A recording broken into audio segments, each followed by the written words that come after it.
What up, Chris? What's going on? Hanging out on a Saturday with you on the morning after you did something last night that made me jealous. Yeah, I went to the Tool concert down in San Diego. And yeah, if anyone's ever followed Tool or the kind of productions those guys put on, it was freaking next level. Is that your first time seeing Yeah, that's the first time going to a live concert. And it was in a big arena and just like probably got $1 million more than $1 million in like lighting and lasers and these tripped out I don't know what you'd call them, psychedelic images just coming across the screen, and then obviously their music is just beyond next level, creative and powerful and emotive, and and I had these killer seats in the middle of the snake pit and just got the full download. It was freaking messed up. You're wearing the Tool hoodie now. Yeah, I went and bought a whole bunch of merch and I'm such a fanboy for those guys. When did you get into them in the first place? I think way back, like in the early 2000s. Which album grabbed you first? Like Lateralis probably was the one I really got psyched on because it had all the sacred geometry references and Fibonacci sequences in their song timing and stuff like that. So it was, I mean, they're such rad music, but that's when I fully started to fan out on them. And then they haven't released another album for like 13 years, basically, since then. And now they've just brought out their new album, and it's insane. And I was like, I got to go. I'm going to be in San Diego. I got to go to that show. And you went with Eric Durman, who filmed a lot of surf footage of you on this trip. Which is pretty cool. Yeah, Eric was in the right place, right time. I actually bought 2 tickets when they first went on sale. I was in the wrong place. You were invited, and then you were at Surf Expo. Yeah, the biggest mistake of my life. I'm bummed for you. I was on a plane from North Carolina last night while you were being heavily inundated by voltage at the Tool show. That's right. But you... And then, Eric we were just doing a bunch of filming over the last week for the new model we're releasing. And so, he came along. We got to share in the downloads. Yeah. Had you been into sacred geometry before Tool? Had you found that before you found Tool, or was it through Tool, or was it?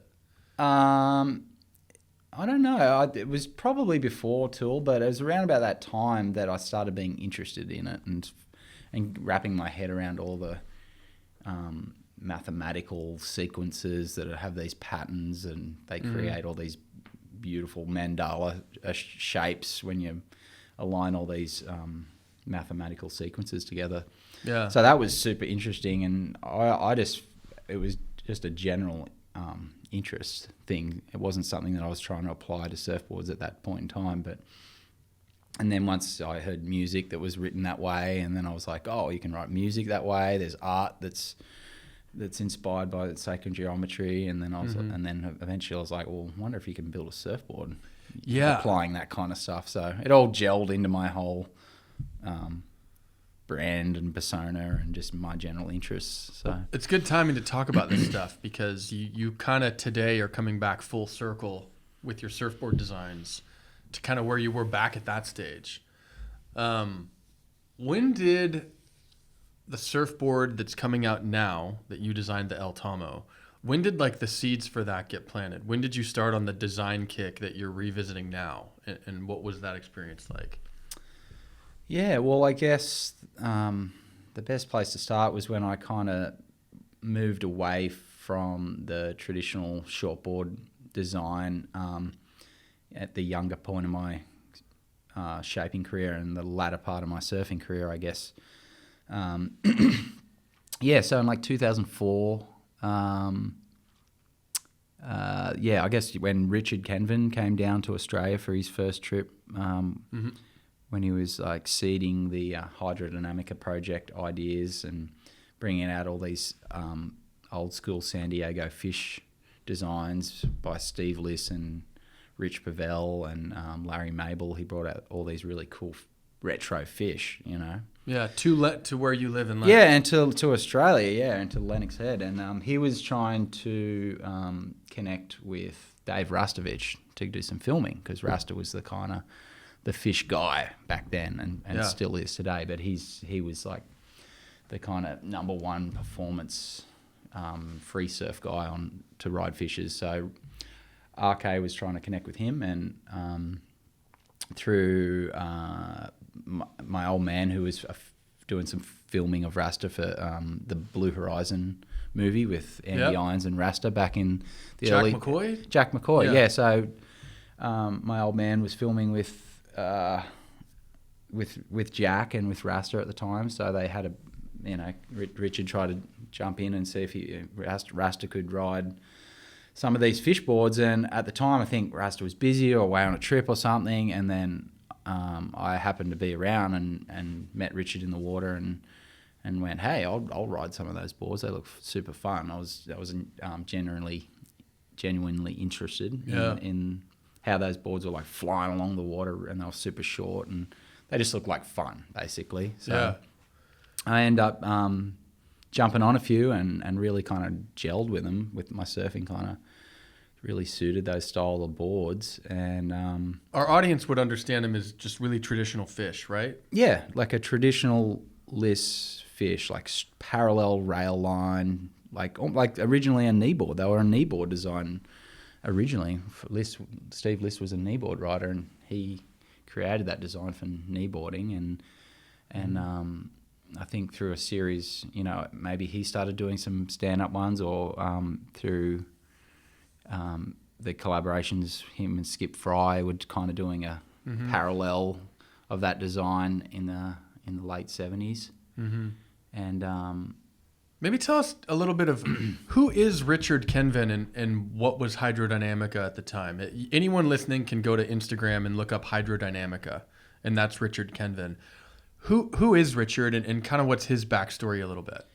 Yeah, so Richard is known for his Hydrodynamica project. It's been an ongoing kind of research project from the early 2000s, and he was compelled to tell the story of the San Diego fish design, and where its roots came from, and how it had influenced surfing at the time, and how it was influencing the future trends of surfing.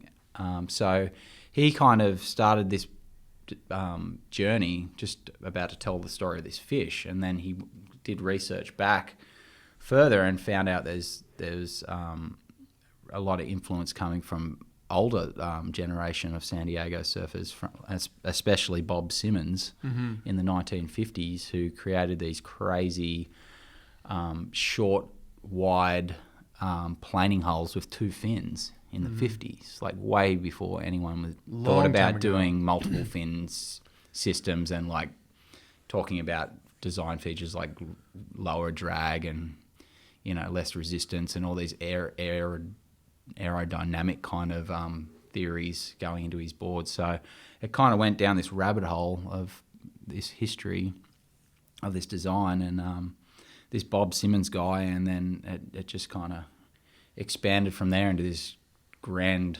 story of the past, present, and future. And I kind of got swept up in that whole, I don't know if nostalgia or like interest in the past, and it ended up influencing my ideas for the future a lot at the same time. Well, you got like cued into this like vault of protected information that no one had really been looking at for 20 years or something, it sounds like. Yeah, more. Yeah, 50 years. And it's insane that you emphasize the 50s, because Bob Simmons was doing this stuff before Dora at Malibu in the 60s. Right. Like before surfing even became... I mean, a lot of people look back to Malibu, at least in the United States, as this scene in the 60s that kind of birthed everything that we have today. But down here in La Jolla, there was Bob Simmons for a while, uncredited for the work that he was doing down there, at least within the greater scene in the States. So it's 2004. You meet Richard Kenven. He's got all these fish boards out there. You link up with him. And what happens next for you? Because what I'm interested in is you somehow go from those boards to this like jet tail at the time. These like dual fin jet tail boards that you were making in like 06 or something like that. 07, yeah. I started doing the fighter jet tails.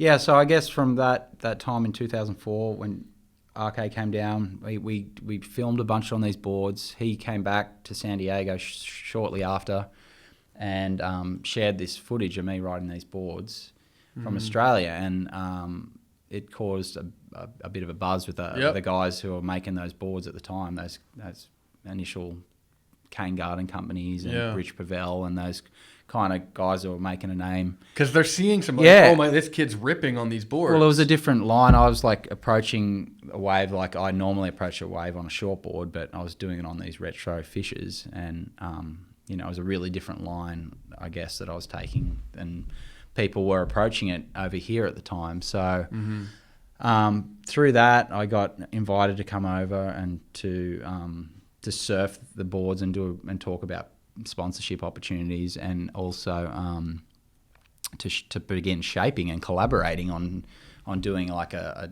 Daniel Thomson style performance fish. So yeah, to cut the story short, I started doing some collabs with Larry Mabel in 2005 with Cane Garden, and we created a really super successful fish model, the Daniel Thomson Flying Fish. Yeah. Which kind of broke the mold of that real retro style, very, very flat, thick, kind of down-railed, flat deck, kind of old school design, and really modernized the design to be a performance fish style board that still had all the true elements of a fish, but it was just modernized with a much more nose lift and a more of a performance rail, and way narrower in the center than those other ones, and just more of an overall performance edge to them. Yeah. And that design really was massively successful in the fish market. And that put my career on track to be a surfboard shaper rather than trying to chase this pro surfer or free surfer or whatever kind of angle. I was like, oh, well, this is kind of my calling, the fish design. I'm going to like focus on this design, and shortly after a year or two after I started studying jet fighters and stuff through the inspiration from Bob Simmons and Richard Kenvin's work with Hydrodynamica, uncovering all this information about how Bob Simmons was an aeronautical engineer for McDonnell Douglas aircrafts in the 50s. So he's like that's heavy. Mathematical savant style, like guy, like who was a hermit and all this, like not many people knew about his story, and it was not very publicized and forgotten in time kind of thing. Yeah. So, I was super inspired by all this like mathematical formulas that he wrote for his planing holes, and I'm like, this is such higher level like engineering thought process going into surfboard design than anyone had ever done that I was aware of in surfing. And were you looking, like, did Richard Kenvin have Bob Simmons notes and stuff? He had like notebooks and things. Yeah, there's like notebooks and just like a lot of photographic journals and just a lot of stories from Bob Simmons' old friend John Elwell, who lived down in San Diego also. But to cut to the tail influence and how I come up with the jet fighter kind of style of tail, it was through the inspiration from Bob Simmons as an aeronautics engineer, and how he applied thought processes and design processes of aircraft into his surfboards.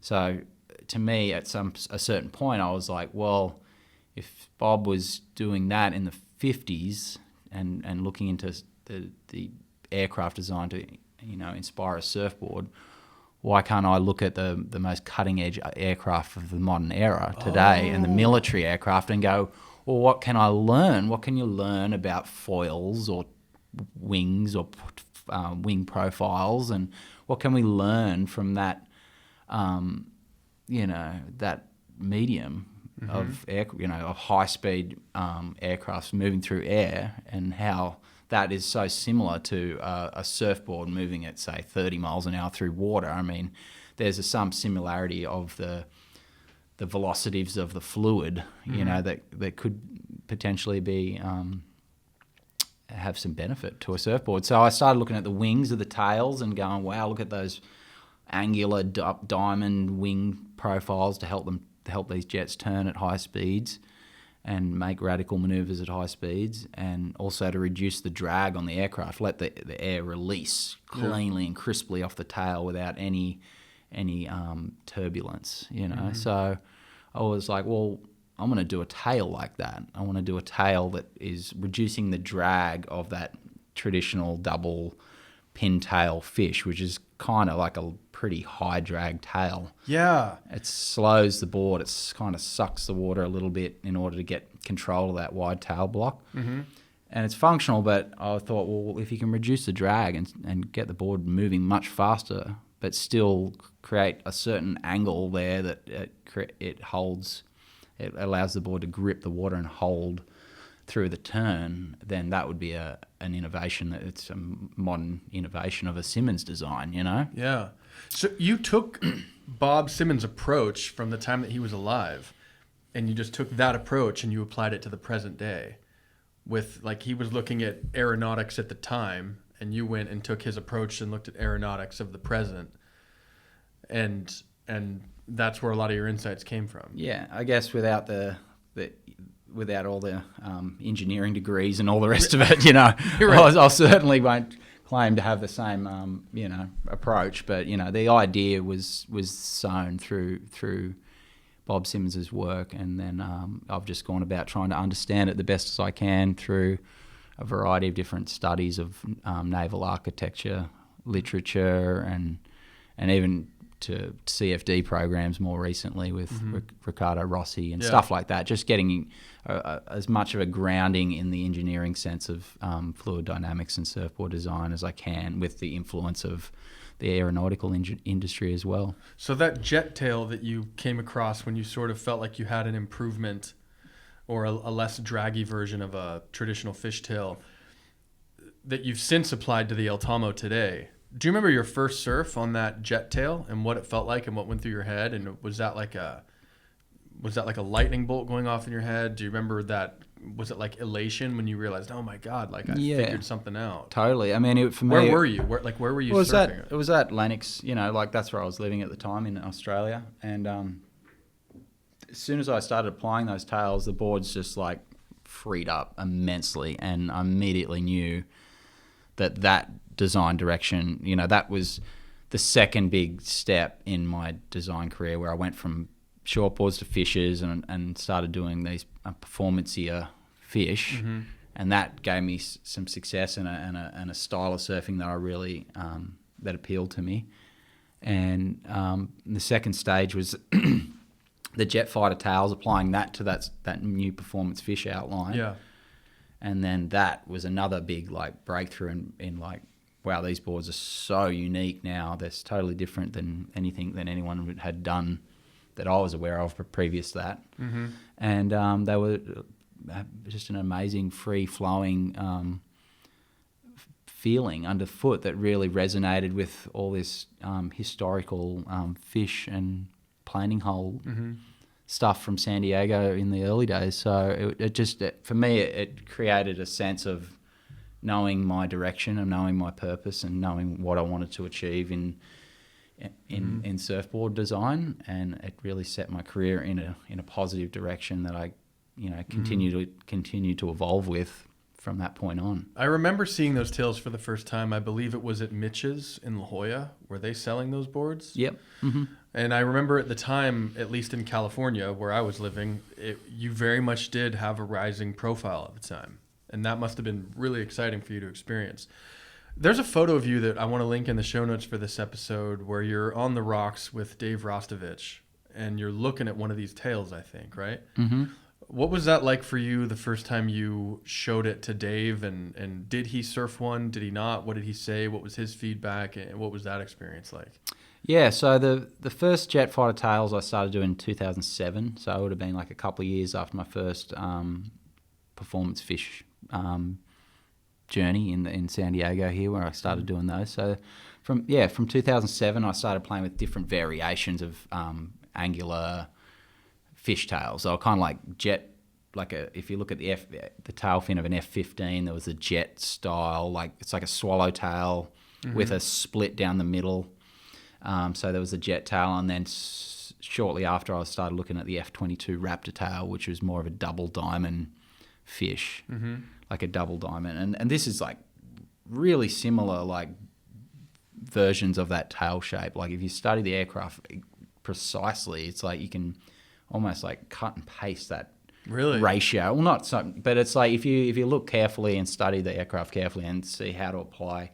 But you put there's specific angles, like it's right down to like a certain like angle, like 45 degrees to 70 degrees or whatever. Like there's, depending on the width of the tail, you can break it down to a really perfect ratio to get the board controlling perfectly. And so I looked at those jets, and then I started like they worked really, really well, and they shortened the rail line a little bit in the tail so you could turn tighter, and then they released really well, and then I started like putting channels off each control point to get in more grip back into that wide tail block, and just doing all these like stuff that it appeared like really logical to do once I had this new foundation of tail, and with this straight outline board, you could easily start putting into these bottom channels and concaves, and all these ideas just kind of evolved from these jet fighter tails. They kind of evolved. Like it was obvious that you needed to put a channel through that corner of the tail. Like it just seemed right, you know. And then isn't that kind of your? I know it's weird to hear someone say what I'm about to say, but like, isn't that kind of your genius though? That to you all this stuff seemed obvious and intuitive, and it was almost like you weren't thinking; it was just already in your head, and you were just sort of doing it. Because heaps of people had the opportunity to make these connections before, and they didn't. So isn't that kind of what's made you sort of special in this regard? Is to you it all comes intuitively once someone gives you a little nudge? Because you're unfolding and like you're like iterating and iterating and iterating off of all that happened is you were given some fish, and you heard about Bob and you saw his process, and then from then on it doesn't really sound like a struggle for you. It sounds like you just sort of, well, I guess it's just more about finding your right path in life. You know, I was just on something that felt natural and felt correct and right for me.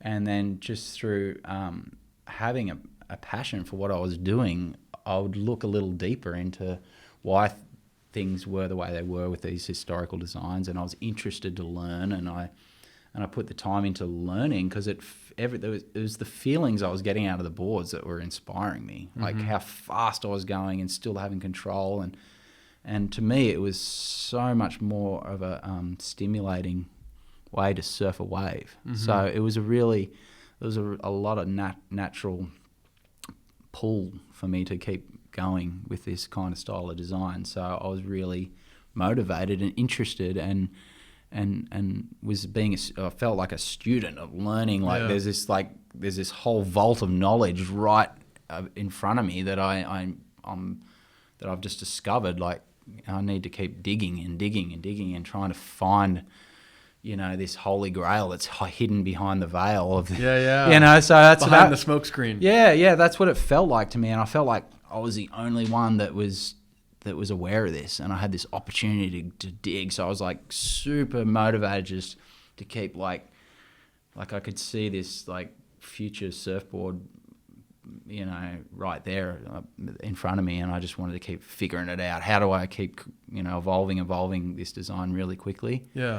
And chasing it to keep finding these new, you know, feelings and what bursts of speed on a wave. And, you know, it was just so exciting for me at the time that I just would do a board every time I had the money to build another board. I'd just build another, create another tail or another channel or situation, or new nose or new style of outline, and it was it was exciting times. I keep thinking over and over in my head how unique it is that you would look at the tail and be like, oh, the channel goes there, and you would see it in your mind, like you would see intuitively where it was supposed to go. Was Rostovich the first person outside of your own surfing to validate it? Was he the first guy other than you to ride the stuff you were doing whose opinion mattered? He was one of the guys. I mean, Rasta jumped on. I mean, we were a little bit different size guys, so he would be that my boards would be a little bit small for him, but he would get on them and try them and go, wow, that's really, There's something interesting. there. Like it was pretty obvious that the boards were like really futuristic looking. Like they were like a clear. Today, the boards you built in 2007 still look futuristic. Yeah. If you look at that photo with Rasta, Yeah, it still looks like the it came same from the thing. future. It's no different. Like there's some subtle difference in the overall design, the hull design, and the ratio of the width and the length, and the rocker, and a little bit of stuff like that. And the bottom contours have been evolved over that time, but the tail itself is exactly the same, like as what I was doing in like 07, 08, 09. Like the variations in there. There was some exactly the same. There was some with a little bit more of a deeper fish tail. There was some with a shallower fish tail. There was some that I kind of some like. you had like a deep. Yeah, some I just narrow- free wing created, like some different variations of a triple diamond and a different kind of ones that weren't based on aircraft, but it was just kind of like, well, what else can I come up with on this angular kind of saw tail kind of things? And At the time, were you public that your inspiration was coming from aircraft? yes, absolutely. That was the main. I've been saying that from the first, as soon as I discovered that connection. I was like, this is a totally relevant source of information here. Yeah. And our audience can imagine, if you flip over the bottom of any dual fin surfboard, you see that the fin boxes are angled in so that the front of the fin boxes sort of points up towards the nose. Were you doing anything at the time messing with the fin angles very much, or were you keeping those fairly traditional? Actually, no. Well, the traditional, like the Simmons theory, was to have them the fins pointing dead ahead, like dead straight, 0 degrees. Yeah, just pointed straight ahead, like an aircraft. You know, like there's the jet fighters have 0 degrees. They're going in a straight line at high speeds, and they got double foiled fins. You know. On the back of the fuselage, so everything. So that the vertical angled fins are double foiled on an aircraft, and the horizontal lifting wings have got a flat foil on the bottom and a foil on the top of the wing to create the lift. But if you want to create control, you want the double foiled fin pointing straight ahead to give you control at high speed. So that was the Simmons theory, and that's what was. All traditional fishers had the double foiled parallel fin. So I was doing everything with the double foiled parallel fin. No toe, no angle, little bit of lean to get the board to go on a rail. And that was the full aircraft low drag formula. You're making sense of something for me right now. There's footage of you that we may be able to release really soon where you're on a Simmons board somewhere in La Jolla, and it's a big day, and the board is really long, but it's a planing hole. And the board looks like something you would trim in a straight line at 1 foot rincon or something like that, but you're dropping into big waves and holding a line. Is that fin placement that you're talking about, that Simmons, when he was putting them dead straight, is that why you were able to maintain control on a planing hole in that big of waves, because those fins were at 0?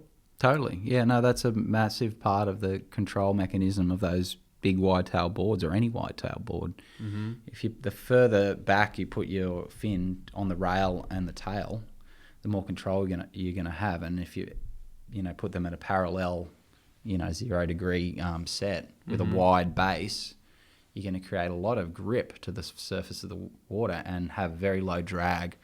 From a performance sense, you might lack in drive, like creating thrust and forward momentum from your fin, but you're going to have all the grip you need, and you're basically like just harnessing the energy of the water and the wave and pointing that in a certain direction. Yeah. As a stabilizer fin, Yeah. So this is an interesting point in the conversation to kind of shift to like how you did all that. Then you went into modern planing holes. Then Kelly Slater happened. I mean, a lot went on between then and now. But before we get to that, I just really want your take on two things. The first one is, on the one hand, a lot of surfboard designers out there are still doing the same things that have always gone on. And I want to know, like, are you surprised that other people don't go down these rabbit holes like you do? And then the second thing I'm curious of is, on the flip side, there's some people out there that have just taken what you've done and then they've gone and done it themselves. And without really going down the rabbit hole that you've gone down, they've just sort of adopted things that you do, and they just put them to their own shapes and release them.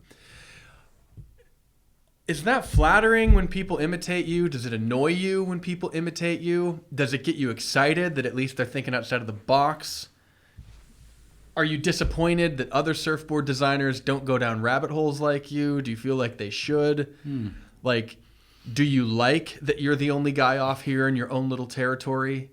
You just occupy such a curious place in the universe of surfboard designers. I mean, you must feel this yourself. You must be aware of it. Yeah, a certain level, you know, I have those emotions of like, oh, you know, I feel like I need credit or whatever. But it's not so much that. I feel like, you know, the rabbit hole I went down was not my rabbit hole. This has started from way back from the Simmons era, because that guy was a super like I think he was like a divisive character. He was a loner. He was like a super intelligent kind of different guy that didn't really associate with the rest of the surf industry or the people writing the magazines or doing the literature at the time. So he's kind of like this somewhat like loner guy that did all this crazy design that is kind of like an offshoot reality of where the traditional history of surfboard design has been written, you know, from the single fin to the pintail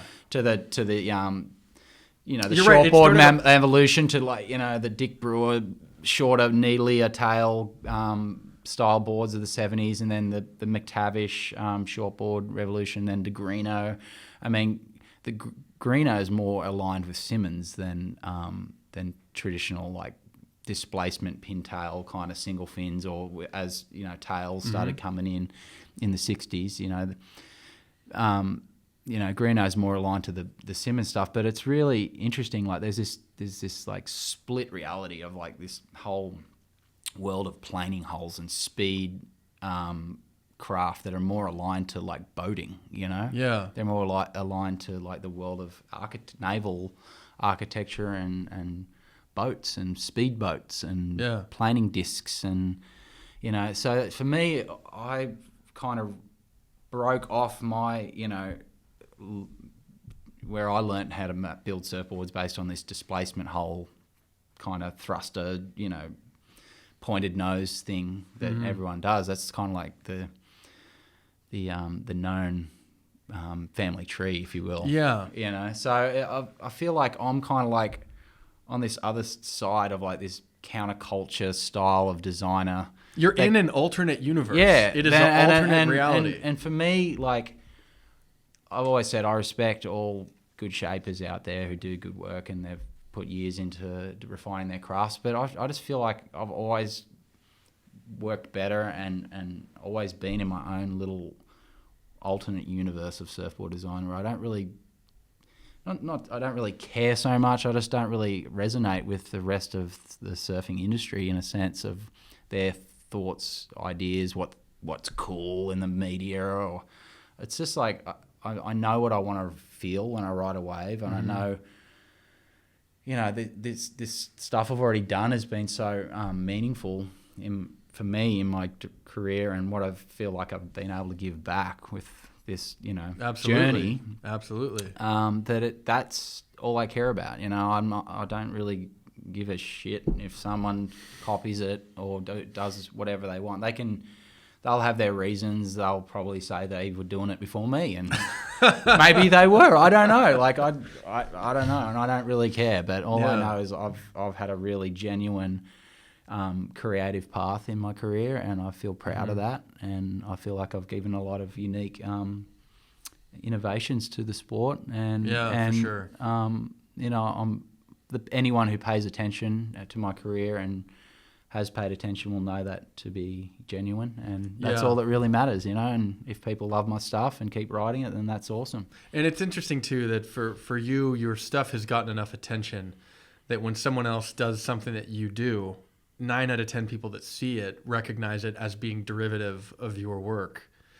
And it is really intriguing for me to consider that you really are of a separate sort of lineage. You really are in this sort of alternative universe. Like surfboard design, as we commonly think of it, started at X and it ended at Y, where we're at today, and it's still evolving. But you're on a completely separate kind of family tree.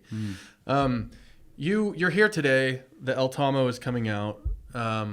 What made you go back and revisit the jet tail fish that you were making from 05 to 08? I mean, what made you come back and do that now? Because you kind of had a 10-year gap. It was like 07, 08.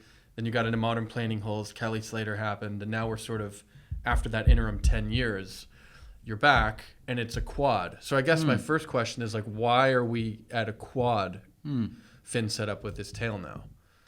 Yeah, well, I guess like you said, yeah, I've gone through this journey of, the fish and then into the modern planing hulls and the Vanguard, the Vedas, the Evos, and going as short as possible with the most functional surface area and volume packed into the most minuscule possible shape that's functional.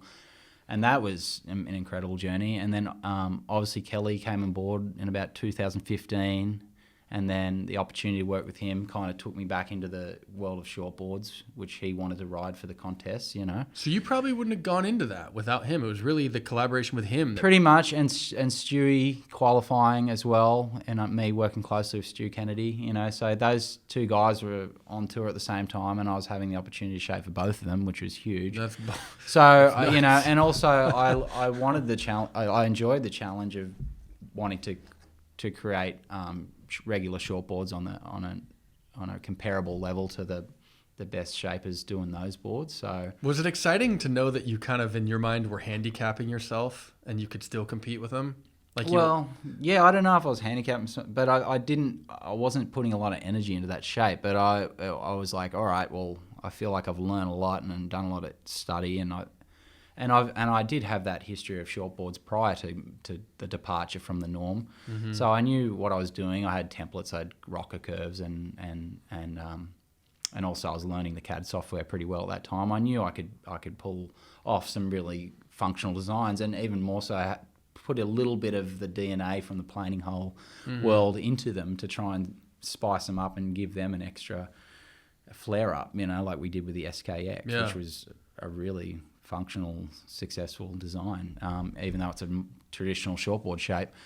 It was a cool journey, and it was something that I took on board and learned, and it all just felt like just made my portfolio stronger, so to speak, or my design library stronger. So does a cymatic to you count as a modern planing hull in your mind? Yeah, I think it does. Yeah, it's because it's a squared off nose, which gives it a wide straighter rail through the front end, and it's also got a wide tail block. So yeah, it's more of a planing hull style shape. It really comes down to the tail block being a certain width that gives it the rail line a straight rail all the way through to the tip of the tail or the tip of the nose. Yeah.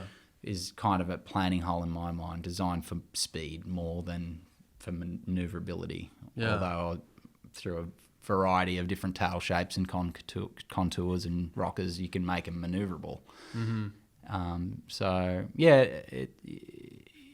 It's good to go back and to revisit the old fish designs and kind of use this as an opportunity to kind of do a little bit of a lap around the block and go back to see if anything I've learned in the last 10 years can further progress a futuristic style board that I was doing 10, 12 years ago. So. And what are you feeling on it now as a quad that you're liking? Because you've done, even just in California, you've done a lot of surfing on it the last 3 or 4 weeks, right? I mean, you've been in Mexico, you've been around San Diego, you've been doing a lot. Well, the idea with the board was to release it as a keel quad combo. That was the goal. And it's pretty difficult to come up with an ideal fin placement that works perfectly as a quad and a keel. Yeah. Because keels needed to be kind of pointed more straight ahead, like I was discussing with the low drag and hold situation. So the El Tomo is kind of more of like a twin fin setup, but really a quad. Like it's a optimized quad. It's a semi-optimized twin fin.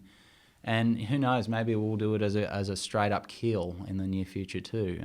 I think that would be cool to do it. But just for a consumer point of view, a usability kind of point of view, and a versatility point of view, the quad was kind of made the most sense to lead off at the time. We could have easily done as a keel. It would have maybe not been as a popular design off the bat. I kind of wanted to make sure this gets as much make it accessible to as many people as you exactly. can. Yeah. And then from there, if it's a hit, we'll do it as a keel in the near future too. So. And also, I've been working on some new fin designs too. So how do those relate to the design of the board? Because we'll link photos and people will see them in videos soon. It's a very, very uncommon looking fin template. I mean, what do you feel on those, and what was the thinking behind them? Yeah. Wait, let me ask detailed, okay, cool. Because if you look at the template of the fins, it's like a sort of hatchet-ish template, like we've seen you experiment with for a long time. But you did a lot of work on the foils. Like you actually made the foils of them, the way they taper from thick in the front to thin at the tail is different from the top to the bottom of the fin if you go from the base to the top of it. Why is that happening? Because I don't think we've ever seen that before in the type of hatchet fins that you've experimented with. Right. Well, yeah, the fins there's quite a lot of work and development time in those too. Obviously, people are familiar with the hatchet style fins I've worked with in the past, and then further on from that, I've dug into like doing like twin tip versions of hatchets. So they've got two tips instead of one wide bulbousy tip. Yeah. To give the fin a bit more like clawing and gripping to the wave and enhancing the drive out of that wide big tip by like splitting up the surface area in the rear edge of the fin. Is that a lesson you learned from the sci-fi? Somewhat, yeah. I mean, it's understanding that I've developed through different tail shapes and feeling out different how water reacts to like surfaces, and if there's too much surface area, it wants to release, and if there's not enough, it doesn't create enough thrust or drive, or it's all about proportions.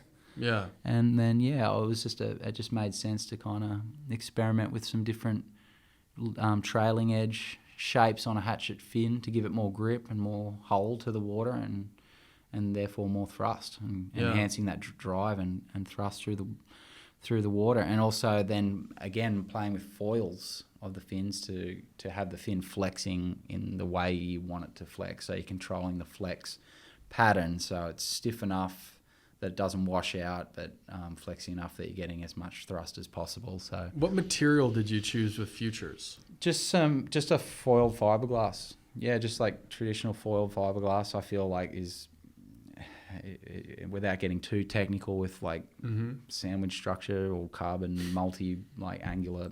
There's all sorts of ways you can build a fin, but a simple and effective way to make a good fin is just foiled fiberglass. So we'll start there, and we know it works, and then as things develop, we may try some different material combinations. But for now, they're working insanely well. They give the board such a unique driving, flowing sensation that just complements that El Tomo fish design so well that it just feels like such a flowy board, but still really high performance at the same time. It's interesting how something about that board too, because I've seen a lot of the footage of you and Richard riding it, and I've seen you guys swapping around with different fins and everything like that, and like it's interesting to see you guys able to interchange fins like that too. So for someone out there who maybe doesn't have the cash laying around to buy a set of fins or something like that, they could still surf it with their everyday quads if they wanted, right? Yeah, absolutely. It's a traditional quad fish, and the fin setup will work just fine with a good set of regular quad fins, regular templates. Just get the right size fin for your body weight and a nice stiff set of fins, not too like cheap, not too twangy. Well, you're not going to get like a high-end sports car and put like some bodgy rubber on it. You want to get some good fins. So as long as you get some good, nice, Futures or FCFs or whatever you like, and just get some good fins. Or the fins I've made are specially designed that for that style of board. So they're going to give that board an extra boost if you happen to be able to access my fins as they come online in the next few months.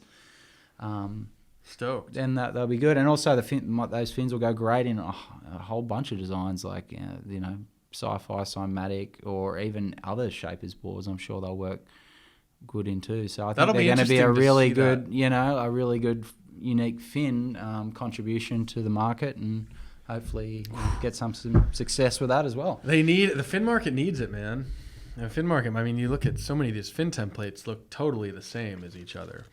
Well, they are. Yeah, they're not kind of the same. It's just different sort of sizes of the same template over and over, or branding, or just materials.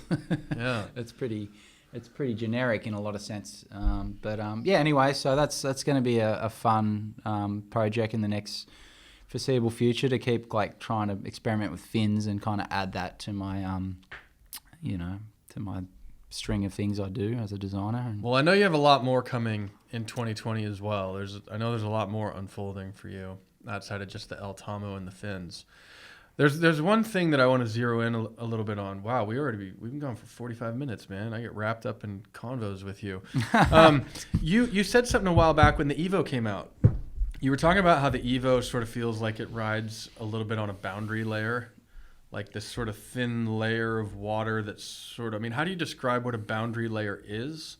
And are you still feeling it when you use that quad inside single concave in all of your designs today? And is that why you've stuck to that concave design? Because how many years deep are we into the quad inside single now? 7, 6? Well, I guess 8? Evo was the full first one. Yeah. The full quad inside single. So that's 5 years. Yeah. 5 years, yeah. Yeah, we'll come four coming on 5. Okay. Yeah, I mean, to me, I love that feeling of. What is the boundary layer, and what do you? Well, what it's is just that exactly? the surface of the water, really, where the air and the water, that layer of boundary of fluid mediums. But just those multiple concave hulls just give the board a lot of lift and detachment from the water, if you will, when that whole hull is in contact with the water when you're on a straight plane. Mm-hmm. And then once you get on rail, the board has an incredible amount of grip to the water, because the edges are tucked and digging into the water, and you're really turning off a smaller, narrower planing surface. Mm-hmm. So it's just a more technical hull design that's really worked well, and I've been able to adjust it and evolve it with each model and tune it to the needs of each plane shape, and kind of it's been a great bottom. I'm sure there's going to be more new different bottoms I'll come up with, but for the time being, it's a really functional bottom that I've seemed to have fine-tuned, and it goes really, really well. Is it accurate to say that the big wave boards you've made, for example, for Peter Mell, those were a quad inside single concave? Were they not? No, they were that was something different. They were quad concave inside spiral V. They were full V bottoms, and then the concaves placed within the V hulls. And I've been playing with that on smaller wave boards too, and it's been really interesting kind of feelings where you're getting the best of both worlds of V and concave at the same time. So you're getting lift and a rolling effect through your turning. So the board naturally will roll onto rail really easily. Whoa. It may not be the fastest board on a straight plane, but if you're moving rail to rail, like bottom turn, cut back, like S turning, the boards are extremely fast and speedy and quick through turns. So there's some potential. I want one. There's some potential there. I've been playing with some more complex bottoms there's so much time in developing these crazy technical hulls. Yeah, I believe you, dude. Yeah. There's so many variables. To get it to a point where you're like, all right, this is ready for a market, and where everyone can ride it and understand it and be able to make it work. Yeah. Yeah. So anyway, there's cool stuff in the pipeline. Always new thinking and toying around with stuff. Well, let's give a little hint at one thing. I mean, it's not a secret that Jackson Dorian rides your boards a lot. He came and he stayed with you, I think, in Lenox for a few days this year with Shane. What's it like to see that kid? I mean, he's pretty committed to your shapes and designs. I don't know if I've really ever seen him ride anyone's boards other than yours for, I don't know, a few years, man. I mean, what's it like to watch his progression on your boards, and what's it been like to get to know him a little bit, even as he's so young? Yeah, Jackson's incredible. Well, he's like such a talented grommet, and obviously I'm super stoked to be able to shape boards for him and to get to know his old man and learn, some stuff from Shane, because he was one of my childhood heroes too, along with Kelly and Rob. So it's cool. I get to like meet and kind of have these relationships with my childhood heroes, which is super inspiring for me. Yeah. And obviously to work with Jackson's super cool, and like he's like Shane says, is Jackson just loves the sci-fi. It's his board. He kind of like pretty much learned to surf on. Isn't that crazy? Which is crazy, and now and he tries a whole variety of different shapes, or has, from myself and other guys in the past couple of years, and Shane just says he just keeps going back to that board. He just loves it. It brings out the best in his surfing, and I'm super stoked to hear that, and the opportunity to continue to work with Jackson is really exciting, because obviously he's got an incredible amount of potential. Yeah. He's just rips. So do you remember that edit that came out at Waco like 3 months or something ago, when he had like all of a sudden demonstrably like leveled up in skill by some immediately noticeable amount? I remember this came out, and it was just like every single clip in that Waco edit was a banger, and it looked like he got stronger and like gnarly, like technically like Philippe Toledo level aerials. Yeah, like at 12 full or reverses. 11 or whatever it was at the time. But yeah, gnarly, technical and boned out, full rotations. Yeah, it was super cool to watch. So well, congrats to him. He just signed with Reef. They announced that at Surf Expo while you were at Tool. And I was in Orlando. I at least got to see that Jackson Dorian was now publicly a part of Reef. So awesome. Congrats to Jackson. Congrats, Jackson. Excellent news. Well, look, Dan, it's always fun having you in town. It's always good catching up with you, man. What have we missed? What have we not gone over? We've hit it all for now. We can save the other secrets for later. Yeah. All right. This has been good. Cheers, mate. Right on. Audible hand slap. You.